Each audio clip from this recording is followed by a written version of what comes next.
relação à sexualidade. Como conversar, por exemplo, sobre sexo, sobre sexualidade com o seu cônjuge. Às vezes isso pode estar aí atrapalhando porque você pode ter dor na sua relação hoje, você pode não ter prazer hoje no seu casamento, você pode não ter prazer sexual, mas você de repente finge que tem orgasmo, finge que tá bom, você não fala porque isso pode de repente não soar muito bem pra ele, porque isso pode de repente gerar alguma briga, porque isso pode, de repente, afastar vocês e isso é uma coisa que você não quer, então você não fala sobre o que tá te incomodando.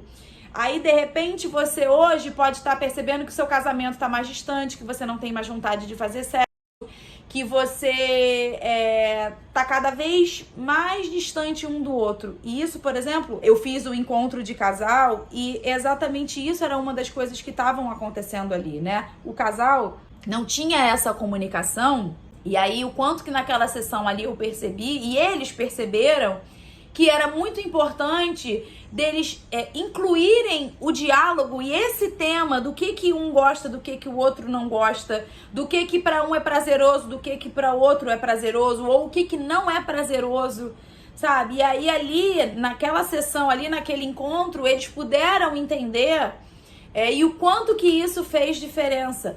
O quanto que isso, a partir do momento que você tem esse conhecimento, você consegue mudar, você consegue agir, você consegue melhorar isso e ir ajustando aos poucos, né?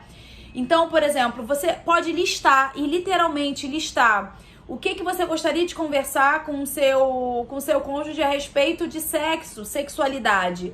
Ah, poxa, eu não gosto quando acontece isso, eu não gosto quando faz isso, eu não gosto quando tem isso. Mas também lista o que gosta. Poxa, pra mim é muito bom quando é assim, assim, assado, quando fica assim, assim, quando tem dessa forma. Por quê? Pro outro, quando estiver ouvindo, vai registrar. Poxa, então agora eu já sei que dessa forma não é muito prazeroso. Mas, poxa, dessa quando eu faço funciona, então eu já sei. E vamos supor que ainda assim seja uma questão que para um é muito prazeroso e para o outro não. Como é que se pode ajustar isso? Por exemplo, uma coisa que eu vejo que é muito comum nos casamentos é o homem adorar o sexo anal e a mulher não querer tanto ou não querer. E aí o homem ficar tentando insistir naquilo ali, que pra mulher ela não tá afim, mas aí eu sempre gosto de perguntar, pra mulher não tá afim porque ela já tentou, já experimentou e não curtiu, ou ela tá afim, ela não tá afim porque, não, isso é feio, isso é sujo, isso não pode, isso é errado, isso sei lá o quê, e aí vai aí das crenças dela. E se esse é o caso, o que eu costumo fazer uma dica que eu posso dar eu acho que vale você experimentar pra ver se vai que de repente você gosta, né? O ânus, ele tem uma região muito erógena, muito prazerosa. E se você usar lubrificante, se você usar o preservativo, né, lá no meu método, eu falo sobre isso muito claramente. Eu tenho aula específica de como fazer, sabe? Faz chuca, não faz chuca, como penetrar de uma forma em que não tenha dor, porque muitas mulheres têm medo de sentir a dor. E eu digo que se fizer de uma maneira correta ali, não vai ter dor. Então, às vezes, está faltando isso, uma baixa excitação. Baixa excitação não tem como a mulher querer. E aí vai doer e ela não vai querer. Então, assim, tem várias outras questões que precisam ser conversadas.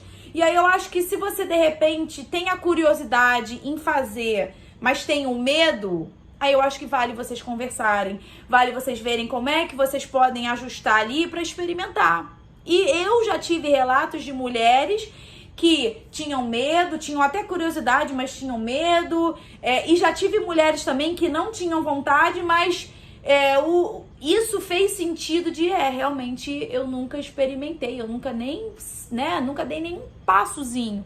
Então vou seguir essa forma aqui, vamos ver se vai funcionar. E foi prazeroso e tudo. E já teve também mulheres que não, realmente eu experimentei, ainda assim não foi bom. E o outro, a partir do momento que isso foi conversado e foi esclarecido ali, funcionou, fluiu, sabe? E tá tudo certo, gente. Eu acho que a gente não pode ficar numa rigidez no nosso casamento de, olha, eu sou desse jeito e acabou e não tem essa. Não.